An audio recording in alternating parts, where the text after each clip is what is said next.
এম্পেডোক্লিস ছিলেন এক বর্ণাঢ্য এবং কিছুটা খামখেয়ালি চরিত্রের। তিনি বিশ্বাস করতেন যে মহাবিশ্ব কোনো একটি উপাদান দিয়ে তৈরি নয়, বরং চারটি মৌলিক উপাদানের সংমিশ্রণে তৈরি: মাটি, জল, বায়ু এবং আগুন। অ্যারিস্টটল পরবর্তীতে এই ধারণাটি গ্রহণ করেছিলেন, যা পরবর্তী 2000 বছর ধরে বিজ্ঞান হিসেবে টিকেছিল। এম্পেডোক্লিস নিজেকে একজন অমর সত্তা বলে দাবি করতেন এবং মনে করতেন তার হাতে রোগ সারানোর অলৌকিক ক্ষমতা আছে। কিন্তু এম্পেডোক্লিসের দর্শনের আসল চমক ছিল অন্য জায়গায়।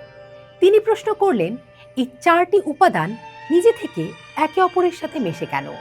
তিনি প্রস্তাব করলেন দুটি মহাজাগতিক শক্তি, প্রেম এবং সংঘাত। প্রেম উপাদানগুলোকে একত্র করে নতুন সৃষ্টি করে, আর সংঘাত বা ঘৃণা তাদের আলাদা করে দিয়ে ধ্বংসের দিকে নিয়ে যায়।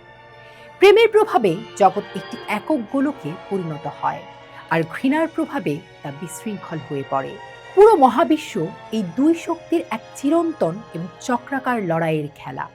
তিনি বিবর্তনের এক অদ্ভুত আদি ধারণা দিয়েছিলেন যে পৃথিবীতে শুরুতে এলোমেলোভাবে অঙ্গ প্রত্যঙ্গ তৈরি হয়েছিল, পরে প্রেমের টানে সেগুলো জুড়ে পূর্ণাঙ্গ প্রাণী তৈরি হয়।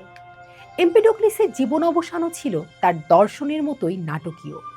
কথিত আছে, নিজের অমরত্ব প্রমাণ করার জন্য তিনি মাউন্ট অ্যাটনা আগ্নেয়গিরির জ্বলন্ত লাভার ভেতর ঝাঁপ দিয়েছিলেন। যদিও এটি একটি কিংবদন্তি, কিন্তু তার এই দর্শন আমাদের শিখিয়েছে যে সৃষ্টি আর ধ্বংস এই দুয়ের মাঝখানের ভারসাম্যই হল জগতের আসল নিয়ম।